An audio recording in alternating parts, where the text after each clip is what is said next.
Bienvenidos, queridos espectadores, al canal. Hoy les presento una historia conmovedora y sorprendente. Están en casa y de repente descubren un misterioso secreto familiar que podría destruirlo todo. Una hija de 15 años, un hijo en la universidad y un misterio que ninguno de ustedes quiere afrontar. Espero que disfruten de la historia. Estaba sentado en el sofá cuando mi hija de 15 años sonrió a su teléfono. No sabía que la tarea podía ser tan encantadora, dije con una sonrisa. De repente ella entró furiosa en su habitación. Tengo novio, está bien, papá. ¿Estás feliz ahora? Respiré profundamente. ¿Cuándo voy a conocerlo? La puerta se abrió de golpe. No puedes conocerlo todavía. Por favor, papá. No hasta que cumpla 16, entonces te explicaré todo. Bristol, si alguien te está amenazando o... Nadie me está amenazando. ¿Por qué tienes que hacer que todo sea tan raro? Antes de que pudiera responder, sonó mi teléfono. Mi hijo, Jacob, llamando desde la Universidad de Michigan. Oye, amigo, ¿está saliendo Bristol con alguien? Su voz estaba tensa y urgente, como si algo estuviera realmente mal. Papá, escúchame muy bien. No investigues esto. Dale hasta su cumpleaños. Jacob, me estás asustando. Mi hija está en peligro. No. No, nada de eso, solo confía en ella, ¿vale? Pasaron 2 semanas, intenté respetar la privacidad de Bristol hasta que ocurrió lo más loco. Empezó a lavar su propia ropa 2 veces por semana. Esta era la misma adolescente que se negaba a aprender a usar una aspiradora. Estaba vaciando el cesto de la ropa sucia de Bristol cuando encontré esta sudadera enorme de la Universidad de Michigan, la escuela de Jacob. Cuando ella llegó a casa de la escuela, la levanté casualmente. ¿Es tuya? Su cara se puso roja. Ah, sí, es de mi novio. Tienda de segunda mano. Es una sudadera de estilo de novio de una tienda de segunda mano. La agarró de mis manos y corrió a su habitación. Esa noche pasé frente a la habitación de Bristol alrededor de las 12 a.m. para tomar agua y la oí al teléfono. Voz amortiguada pero urgente. Lo sé, pero no puedo seguir haciendo esto. Las mentiras me están matando. Una pausa. Mi papá nos matará cuando descubra quién eres. Sabes que lo hará. A la mañana siguiente, Bristol bajó a la mañana siguiente usando un cuello alto en verano. ¿Nueva elección de moda? Pregunté, solo probando algo diferente. Pero cuando alcanzó el jugo de naranja, el cuello alto se movió y la vi ajustarlo frenéticamente para cubrirlo. Me vio mirando y prácticamente corrió de regreso a su habitación. Decidí esperar hasta el Día de la Madre para confrontarlos. Siempre visitábamos juntos la tumba de su mamá. Lo siento, papá, tengo un proyecto enorme para entregar el lunes. Es el Día de la Madre, Jacob. Lo sé, lo siento. 1 hora después, Bristol anunció que tampoco podía venir porque se quedaría a dormir en casa de Ashley. Cuando llamé a la mamá de Ashley para confirmar, sonó confundida, pero dijo que sí, Bristol podía ir. El patrón se volvió innegable después de eso. Cada vez que Jacob mencionaba venir a casa, Bristol tenía planes. Cada vez que ella no estaba en casa, él estaba demasiado ocupado para llamar. Esa noche la confronté suavemente. Antes de que pudiera decir una palabra, gritó, ¿por qué no puedes simplemente confiar en mí? Se fue furiosa. Pero lo peor fue 2 días después. Bristol llegó a casa con el pelo cortado corto, su hermoso pelo largo que había estado cuidando con aceite de ricino desde la secundaria. A mi novio le gusta más así, dijo, pasándose los dedos nerviosamente por el pelo. Los retiros de los ahorros universitarios fueron la gota que colmó el vaso, 300 transferidos a su cuenta corriente, y todos los cargos aparecieron cerca del campus de Jacob. Cuando pregunté, afirmó que era para preparación del SAT, pero no pudo mirarme a los ojos. Así fue como pasé el Día de la Madre conduciendo hacia Michigan. El apartamento de Jacob estaba fuera del campus. Toqué, con el corazón latiendo fuerte. Jacob abrió la puerta y su cara se puso blanca. Papá, necesitamos hablar sobre Bristol. Fue entonces cuando oí su voz desde adentro. ¿Es la pizza? Detrás de él estaba Bristol en una bata ajustada, apenas cubriendo su cuerpo y con maquillaje desordenado. Todos nos quedamos allí en silencio. Papá, empezó Jacob. Recuerda, esto es legal. Bristol no es tu hija biológica, dijo Jacob en voz baja. Es la hija de tu esposa. No estamos relacionados por sangre. Somos hermanastros. Lo miré conmocionado. Jacob, ella tiene 15 años. Tú eres estudiante de segundo año en la universidad. Nos enamoramos, dijo Bristol entre lágrimas. No pudimos luchar contra ello. Además, cumpliré 16 pronto. Dejé de escuchar después de eso y lancé mi puño contra mi propio hijo, derribándolo al suelo. Mis nudillos dolían mucho y simplemente me quedé allí viendo a Jacob agarrarse la nariz mientras la sangre corría entre sus dedos. Bristol gritó algo hacia mí y corrió a ayudarlo a levantarse, tratando de sostener su bata cerrada con una mano. Vi la sangre goteando sobre la alfombra y mi cerebro finalmente alcanzó lo que acababa de hacerle a mi propio hijo. Todo mi cuerpo comenzó a temblar y retrocedí por la puerta hacia el pasillo, casi tropezando con mis propios pies. Jacob gritó que iba a llamar a la policía, pero Bristol agarró su brazo y le rogó que no lo hiciera, diciendo que empeoraría todo para todos. Les dije a ambos que esto no había terminado y me di la vuelta para irme antes de hacer algo más estúpido. El camino hacia mi auto se sintió como un sueño y tropecé con mis llaves 3 veces antes de abrir la puerta. Mientras conducía a casa, mis manos no dejaban de temblar en el volante y seguía viendo a Bristol en esa diminuta bata detrás de mi hijo. Tuve que detenerme en una gasolinera para vomitar en el estacionamiento, luego otra vez en una parada de descanso 20 minutos después. Cuando la imagen me golpeó de nuevo, mi teléfono seguía vibrando y cuando finalmente lo miré en un semáforo en rojo, había 17 llamadas perdidas de Bristol. Lo apagué y seguí conduciendo. Cuando llegué a casa, simplemente me senté en el camino de entrada durante 10 minutos antes de entrar. La casa estaba oscura y vacía y me dejé caer en el sofá sin encender ninguna luz. No pude dormir en absoluto esa noche, simplemente me senté allí mirando a la nada y tratando de averiguar qué hacer. Parte de mí quería volver a conducir y arrastrarla a casa, pero sabía que probablemente me arrestarían después de lo que ya había hecho. Alrededor de las 4 o 7 de la mañana me di cuenta de que necesitaba ayuda de personas que supieran cómo manejar este tipo de cosas. El lunes por la mañana llegó y llamé a Servicios de Protección Infantil justo a las 8 cuando abrieron. La mujer que respondió sonaba cansada hasta que le expliqué que mi hijo universitario estaba involucrado con mi hijastra de 15 años. Entonces su voz se volvió seria muy rápido. Hizo muchas preguntas y programó a alguien para que viniera a mi casa más tarde en la semana. 2 días pasaron lentamente antes del miércoles, cuando Paige Maro apareció en mi puerta llevando una carpeta gruesa y con una expresión seria en su rostro. Se sentó en mi mesa de cocina y explicó que necesitarían hablar con Bristol en la escuela sin mí allí, investigar a Jacob y hacer algún tipo de plan de seguridad. Le entregué todo lo que había recopilado en las últimas semanas, incluidos los estados de cuenta bancarios y la sudadera de Michigan. Esa tarde, después de que se fue, me senté frente a mi computadora durante horas haciendo una línea de tiempo de todo lo que había anotado durante meses atrás. Las transferencias de dinero a la cuenta de Bristol, encontrar la sudadera, escuchar las llamadas telefónicas nocturnas, todo fue a un documento. Tomé capturas de pantalla de los registros bancarios y guardé mensajes de texto, poniéndolo todo en una carpeta en mi escritorio mientras mis manos temblaban al escribir. La noche del jueves, mi teléfono vibró con un mensaje de texto de Jacob diciendo que realmente estaban enamorados y que yo estaba exagerando con lo de la edad.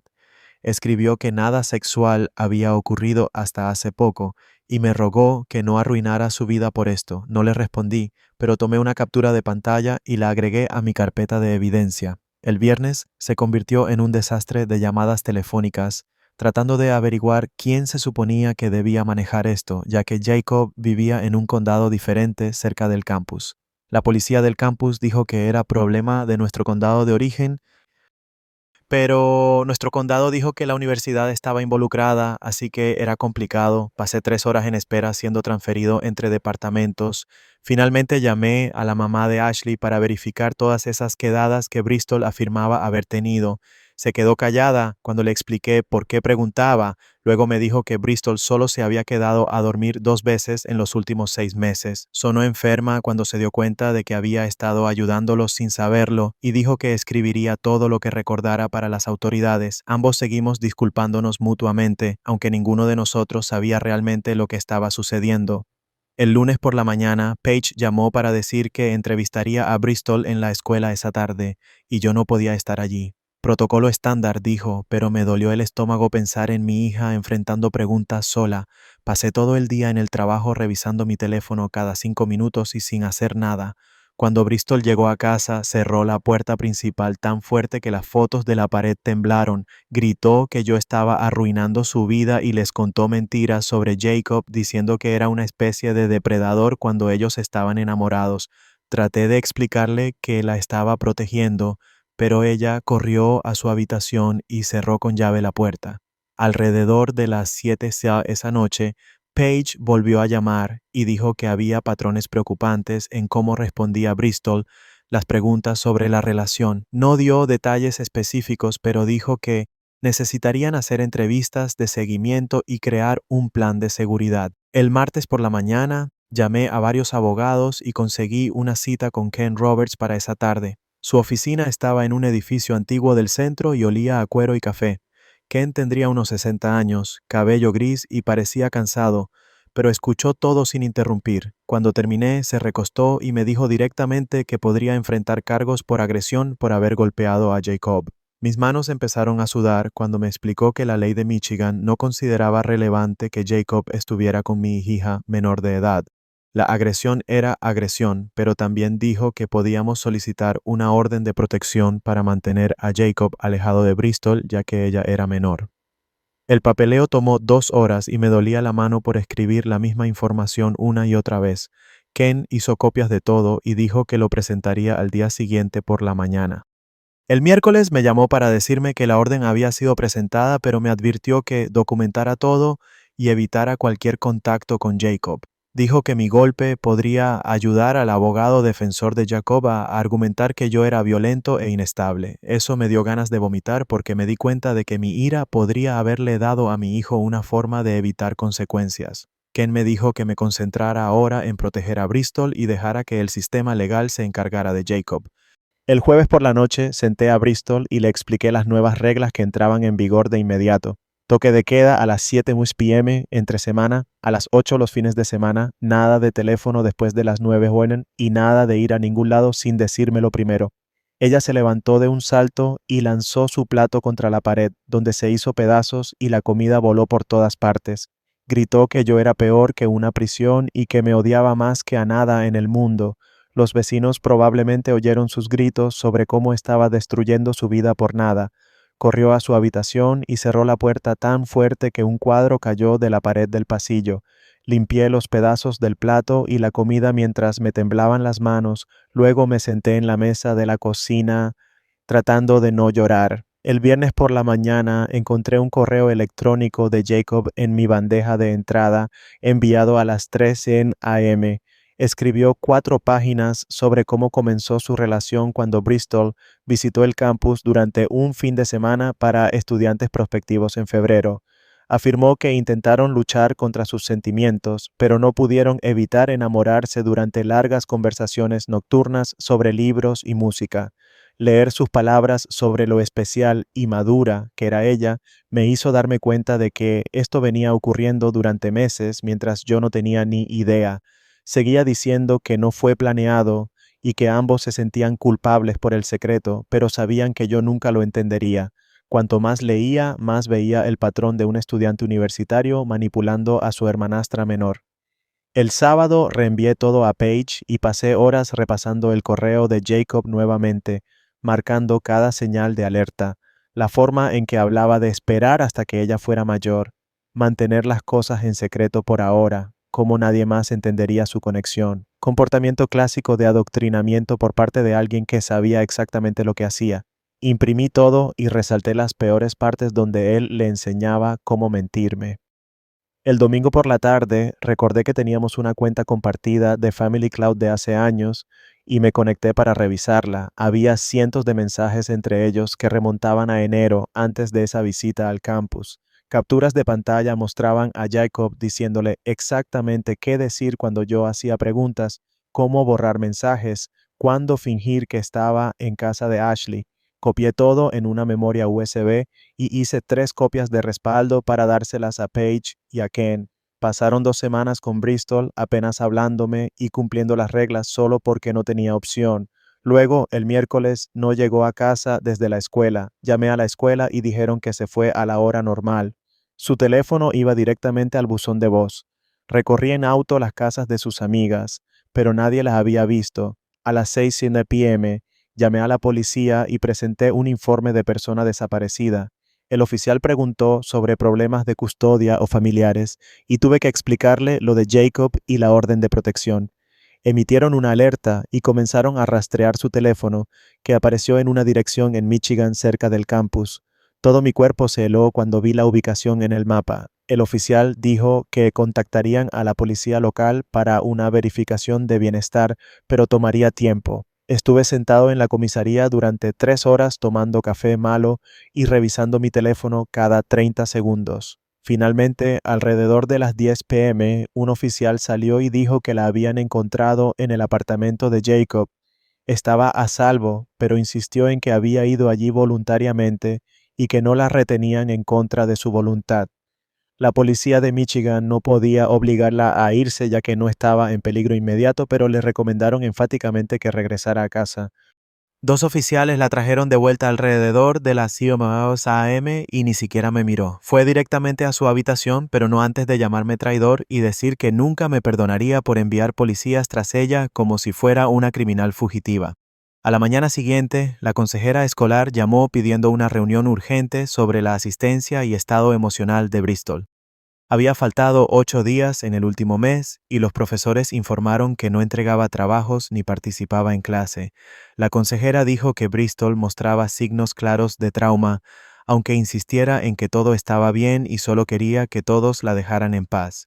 Programamos una cita con Abigail Morgan, quien se especializaba en situaciones de crisis familiar. Para el lunes siguiente llegó antes de lo que esperaba y de repente era lunes por la mañana con Paige llamando para decirme que la fiscalía se hacía cargo de la parte penal.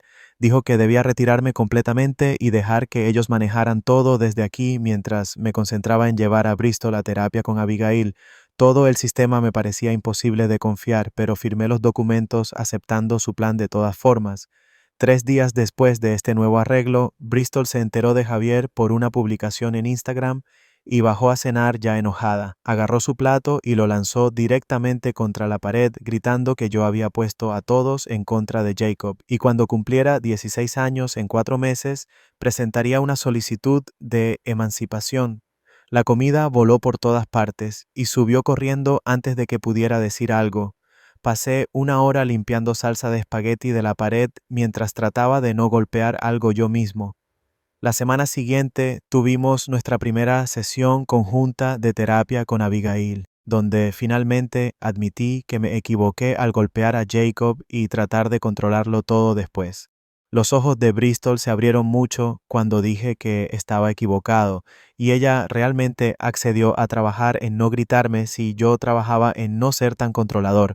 Abigail anotó algo y lo llamó un avance, lo cual me pareció extraño, ya que solo estábamos acordando cosas básicas. 2 semanas después tuvimos la audiencia de la orden de protección, donde el juez la extendió temporalmente mientras los fiscales determinaban con qué acusar a Jacob. Ken me dijo después que mi caso de agresión fue revisado para cargos por delito menor, lo que podría significar multas o incluso cárcel. Ambos casos avanzaron por el tribunal más lentamente de lo que podía creer. Pasó un mes antes de que Bristol hiciera algo estúpido tomando un autobús al campus, a pesar de que el plan de seguridad decía absolutamente ningún contacto. La seguridad del campus me llamó diciendo que Jacob había reportado que ella estaba allí tratando de encontrar su nuevo dormitorio, lo cual al menos mostraba que él estaba tomando en serio lo legal. Ahora, el oficial dijo que Bristol estaba en su oficina esperando a que la recogieran y parecía molesta, pero no herida. Conduje todo el camino hasta allá sin música, solo pensando en qué decir. Pero cuando llegué no le di ninguna conferencia. El viaje de regreso fue completamente silencioso, con ella esperando a que yo explotara. Pero simplemente le dije que estaba contento de que estuviera a salvo cuando entramos en nuestro camino de entrada. Me miró raro y entró sin cerrar la puerta de golpe por una vez, lo cual me pareció más progreso que toda la terapia junta. Durante nuestra próxima sesión con Abigail, establecimos nuevas reglas donde Bristol recuperaba algo de tiempo con el teléfono y un toque de queda más tarde si me decía exactamente a dónde iba y cuándo regresaría. Ella aceptó seguir las reglas si yo le daba más libertad, lo cual no era perfecto, pero era mejor que las peleas constantes que habíamos tenido. Abigail nos ayudó a escribirlo todo como un contrato que ambos firmamos. 3 días después de ese acuerdo, la universidad envió una carta diciendo que Jacob estaba bajo suspensión provisional, pendiente de una revisión de conducta sobre su relación con una menor. Tenía que mudarse a vivienda temporal lejos de su apartamento habitual mientras investigaban todo. Bristol vio la carta en el mostrador de la cocina y se quedó callada el resto del día, lo cual fue raro ya que las amenazas legales nunca parecieron afectarla antes. Ese domingo conduje solo al cementerio y me senté junto a la tumba de mi esposa durante 2 horas, hablando en voz alta sobre todo lo que había sucedido. Le dije que intentaría tener más paciencia en lugar de solo castigar a Bristol y recordar que ella también estaba herida, aunque lo mostrara estando enojada todo el tiempo. El encargado del cementerio pasó 2 veces, probablemente pensando que estaba loco, pero sentarme allí me ayudó a encontrar algo de paz que no había sentido en meses. Ken llamó a la mañana siguiente diciendo que los fiscales le ofrecieron a Jacob un acuerdo de culpabilidad por cargos menores con algo llamado sentencia diferida si cumplía la orden de no contacto.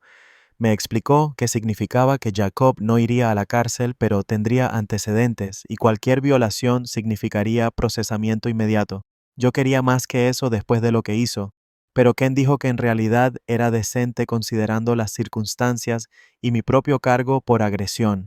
El acuerdo significaba que Jacob admitía su responsabilidad sin juicio, lo cual evitaría que Bristol tuviera que testificar sobre todo. Me costó aceptar un castigo tan leve, pero Ken me recordó que el objetivo era proteger a Bristol, no vengarme. El fiscal necesitaba mi opinión antes del viernes, así que tenía 4 días para decidir si esto era suficiente justicia por lo que hizo mi hijo. Bristol aún no sabía del acuerdo de culpabilidad y no estaba seguro de cuándo o cómo decírselo, ya que todavía defendía a Jacob a veces, incluso después de todo. Parte de mí temía que lo viera como que yo le estaba facilitando las cosas, mientras que otra parte temía que me odiara más por cualquier castigo. El miércoles llamé de nuevo a Ken y acepté apoyar el acuerdo de culpabilidad. Aunque sentía que estaba dejando que Jacob se saliera fácilmente de manipular y acosar a su hermanastra, él dijo que el papeleo avanzaría y Jacob tendría que comparecer en la corte el próximo mes para aceptar formalmente los términos. Todo el proceso legal se sentía al mismo tiempo demasiado lento y demasiado rápido, con consecuencias que parecían tanto demasiado severas como insuficientes. 2 días después de aceptar el acuerdo de culpabilidad, Ken llamó diciendo que el abogado de Jacob quería entregar algo a nuestra casa. Esperé en el porche cuando un mensajero apareció con un sobre dirigido a mí y otro para Bristol. El mío contenía una carta escrita a mano por Jacob en papel de bloc legal, 3 páginas de letra imprenta ordenada que reconocí de años ayudando con tareas. Escribió sobre asumir plena responsabilidad por perseguir a Bristol, reconociendo que la diferencia de edad lo hacía incorrecto. Sin importar lo que sintiera, no pidió perdón ni trató de explicar nada, solo declaró hechos sobre mantener la orden de no contacto y respetar los límites de ahora en adelante. La carta se sentía diferente de sus mensajes anteriores, menos defensiva y más aceptación de lo que había hecho. Bristol llegó a casa de la escuela y vio el sobre con su nombre. Pidió leerlo en su habitación sola. Se lo entregué sin discutir, viéndola subir lentamente las escaleras como si cargara algo pesado. Estuvo allí arriba durante 2 horas sin que se escuchara música ni sonidos de teléfono a través de la puerta. Cuando bajó a cenar no mencionó la carta en absoluto. Durante la semana siguiente noté que Bristol dejó de mencionar a Jacob durante las discusiones. No lo defendió cuando mencioné lo legal. No dijo que yo estaba arruinando un amor verdadero o siendo injusto. Durante nuestra sesión de terapia familiar del jueves, Bristol se sentó en silencio durante 10 minutos antes de admitir que la carta la hizo sentir confundida. Dijo que el hecho de que Jacob aceptara tan fácilmente la orden de no contacto le dolió más de lo que esperaba. Abigail le preguntó qué pensaba que significaba eso. Bristol se encogió de hombros, pero pude ver que estaba procesando algo importante. La realidad de que Jacob seguía adelante con su vida, mientras ella estaba atrapada en la preparatoria, parecía estar finalmente asentándose. Junio llegó con el fin de clases y el verano extendiéndose frente a nosotros. Establecimos un horario con tareas matutinas, escuela de verano por la tarde y actividades vespertinas limitadas con amigos aprobados. Bristol se quejó, pero no con la furia explosiva de antes. Ambos estábamos cansados de meses de gritos y puertas cerradas de golpe. La casa se sentía más tranquila, pero no exactamente en paz. La inscripción a la escuela de verano ocurrió sin peleas. Escogió inglés y matemáticas para recuperar créditos que había perdido durante lo peor de todo. La llevé el primer día y la vi entrar con su mochila, pareciendo más la niña que realmente era en lugar de alguien tratando de ser mayor. La rutina nos ayudó a ambos. Tareas a las 9 horas, escuela de verano al mediodía, en casa a las 4, cena a las 6 horas. La estructura hacía las cosas predecibles, lo cual ambos necesitábamos. Nuestra sesión de terapia familiar la semana antes de su cumpleaños se centró en expectativas. Abigail le preguntó directamente a Bristol qué esperaba que cambiara cuando cumpliera 16. Bristol miró sus manos durante mucho tiempo antes de decir que sabía que la orden de no contacto no cambiaría. Entendía que Jacob no podía ser parte de su vida sin importar su edad.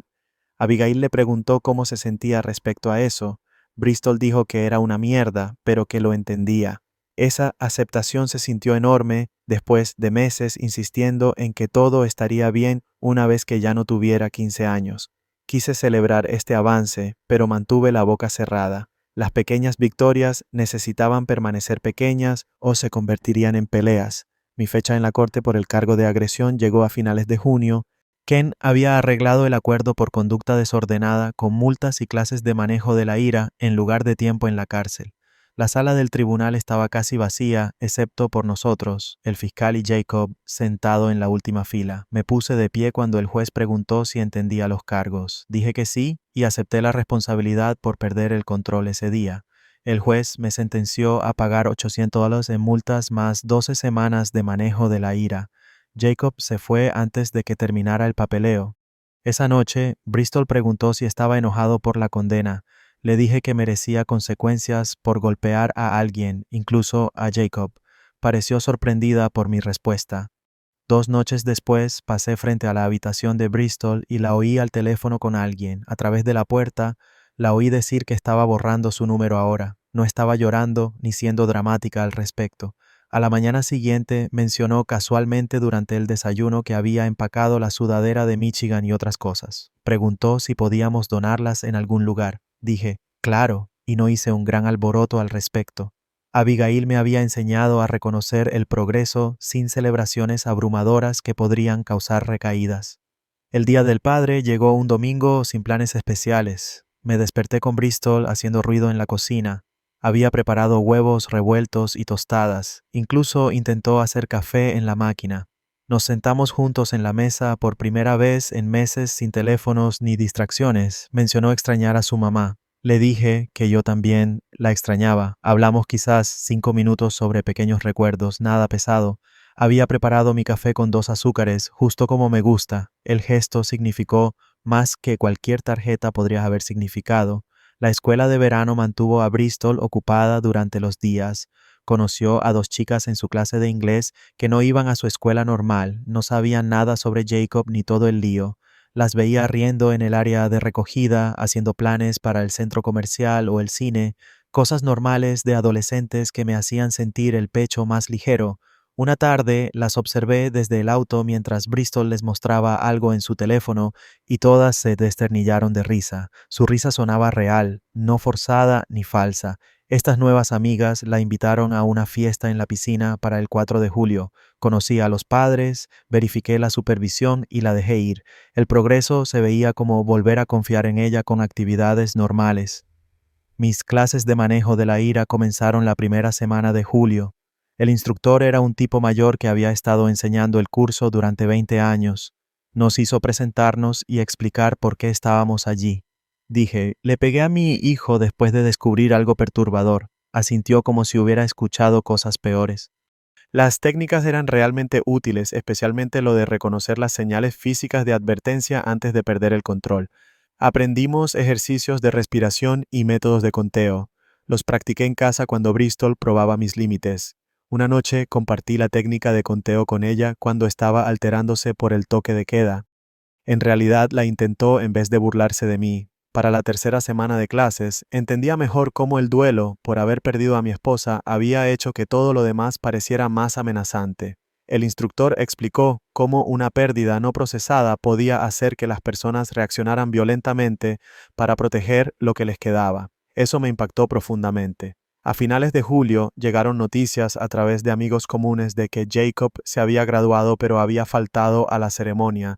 La mamá de alguien que trabajaba en la universidad mencionó haber visto su nombre en la lista, pero no verlo desfilar. Bristol estaba haciendo tarea en la mesa de la cocina cuando recibí el mensaje. Observé su rostro mientras lo mencionaba casualmente. Detuvo su escritura durante unos 10 segundos. Sus ojos se llenaron de lágrimas, pero parpadeó para contenerlas y volvió a sus problemas de matemáticas. Más tarde esa noche, la escuché llorar suavemente en su habitación, pero no vino a mí, y yo no fui a ella. Algunas cosas que necesitaba procesarlas sola.